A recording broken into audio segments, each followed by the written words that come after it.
आज हम कुछ क्वेश्चंस कवर करेंगे of chapter which is your real numbers. ठीक है। तो इस चैप्टर के जो जो भी इम्पोर्टेंट क्वेश्चंस हैं और जो जो टॉपिक्स हमारे सबसे ज़्यादा इम्पोर्टेंट है, तो we'll look into it and we'll just solve a few questions of that topic, so आपको एक ओवरव्यू टाइप का मिल जाए to get prepared for your books. Okay. So the first question is, check whether 12 raised to the power of n can end with the digit 0 for any natural number n. Okay. आपको check करना है कि 12 to the power n it can end with the digit 0 for any natural number n. Okay. So basically हमें ये बताना है कि ये जो हमारा नंबर है which is 12 raised to the power of n, it can end with the digit 0. Okay. If 12 is raised to any number which is not known here, अगर हम इसका सॉल्यूशन निकालेंगे तो इसका जो नंबर का सॉल्यूशन आना चाहिए that should have a zero at its units place. ठीक है। तो ये इस टाइप के क्वेश्चन को कैसे अटेम्प्ट करते हैं, हम एक काम करते हैं, हम सबसे पहले तो 12 के फैक्टर्स निकालेंगे। ठीक है। So what are the factors of 12? 12 के फैक्टर्स निकाल लीजिए। 2 6 12, 2 3 6, 3 एंड 1। तो हमारे 12 के फैक्टर्स क्या हो गए? 1 2 एंड 3। ठीक है। ये हमारे 12 के फैक्टर्स हो गए। Now for 12 to the power and to end with 0, it should have at least 2 and it should have at least 5 in its factors, क्योंकि जब तक उसमें 2 या तो 2 और 5, ये दोनों कंडीशन हमारी जब तक सेटिस्फाई नहीं होगी, इसके फैक्टर्स में जब तक 2 और 5 दोनों नहीं आएंगे तब तक ये ज़ीरो पे एंड नहीं कर पाएगा। बिकॉज वी नो कि अगर कोई 5 के जो मल्टीपल्स होते हैं और वो या तो इधर 0 होता है एंड में या फिर इधर 5 होता है एंड में। ठीक है। So for this number to have units digit as 0, इसमें या तो हमारा 2 भी होना चाहिए इसके प्राइम फैक्टर में और इसका 5 भी होना चाहिए।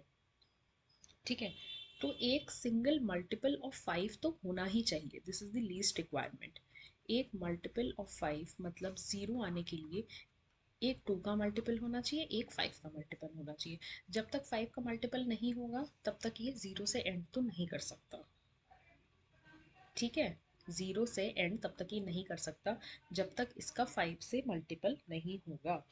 सो it requires at least a single multiple of 5 in its prime factors, है ना। It requires at least one number of 5 as its prime factors, but यहाँ इसके प्राइम फैक्टर्स 5 तो नहीं है। So there is not a single 5 in the factor of 12 raised to the power n or 12. So we can say that 12 raised to the power n cannot end with 0. ठीक है। तो आपको इस answer में explain करने के लिए you just have to write कि the prime factors of 12 are 1 2 and 3 and there is no 5 in it, and in order for 12 raised to the power n to end with 0, it should have at least a 5 in its prime factors, hence 12 raised to the power n cannot end with 0. Okay. तो इस type के questions को ऐसे हमें solve करना है prime factors निकाल के। ठीक है। अब नेक्स्ट क्वेश्चन देखते हैं, इसका इम्पॉर्टेंट रियल नंबर्स का हमारा नेक्स्ट क्वेश्चन क्या है। हमारा नेक्स्ट क्वेश्चन है, given that root two is irrational, given that root two is irrational, prove that 5 + 3 root two is an irrational number. ठीक है। हमें गिवन है कि रूट टू इरेशनल है, ये चीज़ हमें ऑलरेडी गिवन है that root two is irrational and you have to prove that 5 + 3 root two is an irrational number. ठीक है। तो इसके लिए हम क्या करेंगे, इसके लिए सबसे पहले हम अज्यूम करेंगे कि हमारा रूट टू इज़ रैशनल। ठीक है। इसके लिए हम सबसे पहले अज्यूम करेंगे that let's assume let's assume that root two is rational. ठीक है। हमने क्या अज्यूम कर लिया, हमने ये अज्यूम किया कि हमें हमें एक्चुअली प्रूव क्या करना है। ठीक है। Oh sorry, let's assume that, sorry this is wrong, we will assume let's, okay will just इसे इरेज कर लेते हैं। Let's assume that, we will assume that 5 + 3 root 2 is rational. ठीक है। हम ये अज्यूम करेंगे कि हमारा 5 + 3√2 इज़ अ रैशनल नंबर। ठीक है, जो भी हमें प्रूव करने के लिए होता है ऐसे क्वेश्चंस में that 5 + 3√2 is an irrational number, जो भी नंबर हमें प्रूव करना है इरेशनल, सबसे पहले हम उसे अज्यूम करते हैं कि वो रैशनल है। ठीक है, और हम फिर लास्ट में ऐसा कंक्लूड करते हैं कि वो रैशनल नहीं है, हेंस इट इज़ इरेशनल। ठीक है, तो हम इसको कॉन्ट्ररी स्टेटमेंट लेके चलते हैं। तो we will first assume that 5 + 3√2 is rational. So if 5 + 3√2 is rational, then 5 + 3√2 can be written in the form of P/Q, क्योंकि वो रैशनल है। ठीक है, अब हम क्या करेंगे, इसको थोड़ी सी रीअरेंजमेंट कर देते हैं। Let's do 3√2 is equals to P/Q -5। ठीक है, एलसीएम ले लीजिए। क्या है LCM? Q P -5Q. So 3√2 is equals to P -5Q upon Q. And now √2 is equals to क्या हो जाएगा? दोनों तरफ हम क्रॉस मल्टीप्लाई करेंगे। √2 is equals to P -5Q upon 3Q। ठीक है, अब हमें तो यहाँ पे गिवन है कि √2 इज इरेशनल, बट हेयर हम √2 को P/Q के फॉर्म में एक्सप्रेस कर पा रहे हैं, रैशनल फॉर्म में एक्सप्रेस कर पा रहे हैं। It can be express in the form of P/Q और यू कैन से A/B। ठीक है, फ्रैक्शन फॉर्म में इसे लिख पा रहे हैं।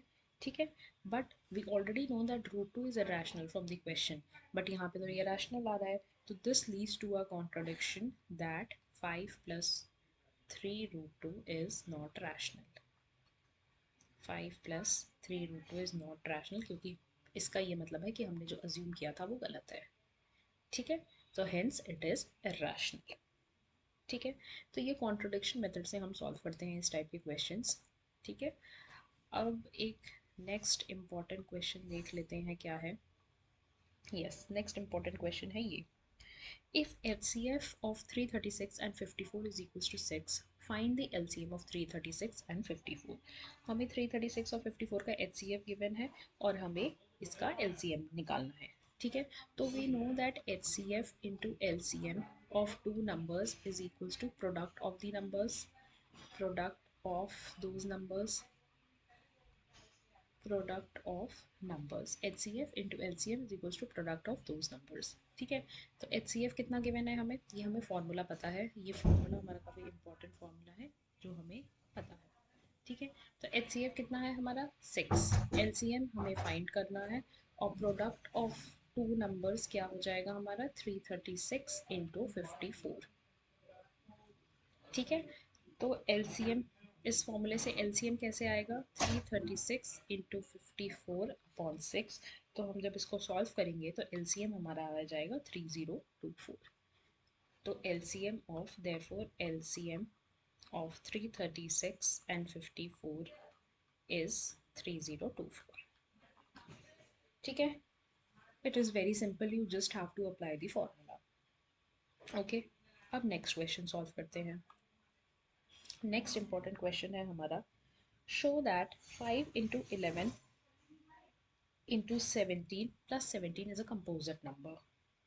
ठीक है, कंपोजिट नंबर क्या होता है, एक जिसके वो नंबर, प्राइम नंबर क्या होता है पहले बताइए। Prime number is that number जिसका फैक्टर एक वो नंबर खुद होता है और एक 1 होता है। एंड कंपोजिट नंबर क्या होता है, जिसके 1 और उस नंबर के अलावा और भी फैक्टर्स होते हैं। So we have to prove that 5 × 11 × 17 + 17 is a composite number. Composite number कैसे प्रूव करेंगे, अगर हम इस नंबर के बारे में प्रूव कर दें कि इसके 1 और इस पूरे नंबर से ज़्यादा फैक्टर्स हैं तो ये कंपोजिट नंबर हो जाएगा, है ना।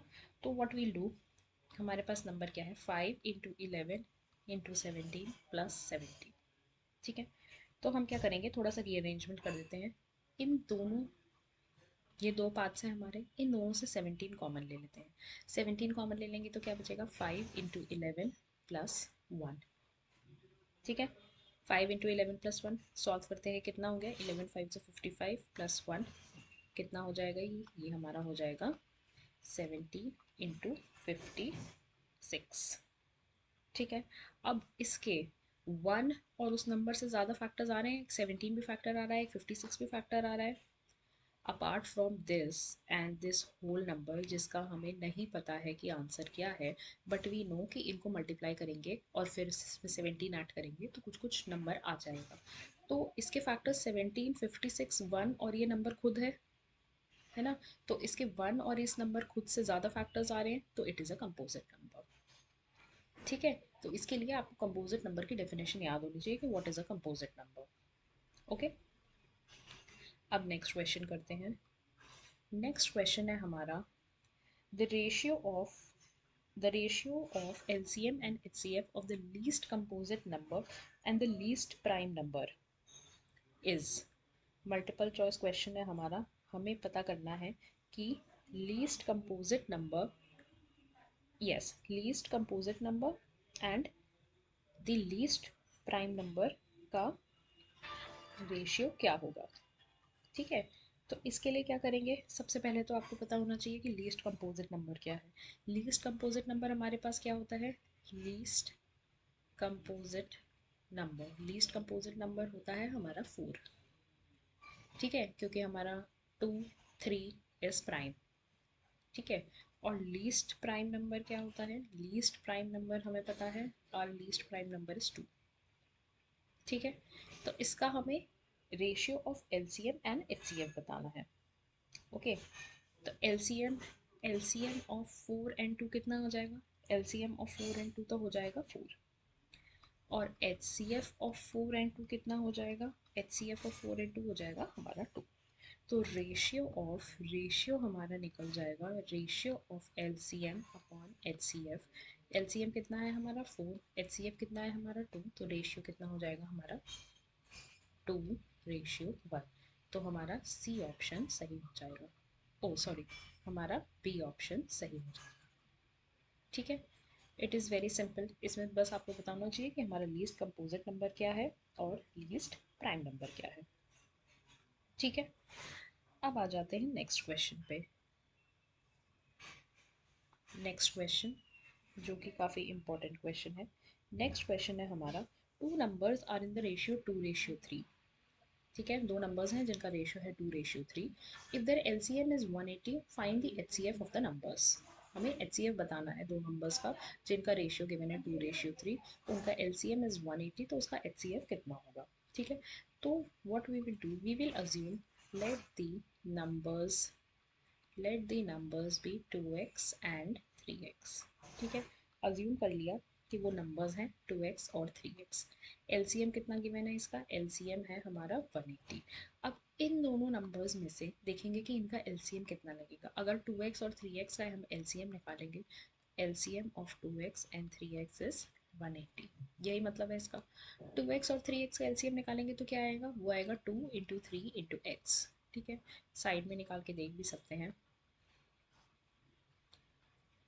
2x 3x 3x x 1 1। सो LCM कितना आ गया, 2 into 3 into x is equals to 180। ठीक है, x की वैल्यू यहाँ से क्या आ जाएगी, x की वैल्यू आ जाएगी 180/6, x की वैल्यू आ गई 30। ठीक है, अब हमें इन नंबर्स का क्या निकालना है, HCF। तो पहले नंबर्स तो निकालने, नंबर्स क्या हो जाएंगे हमारे, नंबर्स हो जाएंगे हमारे 2x मतलब 2 इंटू 30 विच इज़ 60, और दूसरा नंबर क्या हो जाएगा हमारा 3x which is 3 into 30 which is 90। तो नंबर्स हमारे हो गए 30 एंड 90। अब आप 30 एंड 90 का HCF आपको निकालना आता है इजीली। 30 और 90 का HCF निकालेंगे तो 30 और 90 का HCF निकल के आएगा 30, सॉरी 60 और 90 का HCF निकालेंगे, सॉरी 60 और 90 का HCF निकालेंगे तो 60 और 90 का HCF निकल के आएगा हमारा 30। ठीक है, तो ये हमारे कुछ रियल नंबर्स के इंपॉर्टेंट क्वेश्चंस थे जो आपके बोर्ड्स के पर्सपेक्टिव से इंपॉर्टेंट है।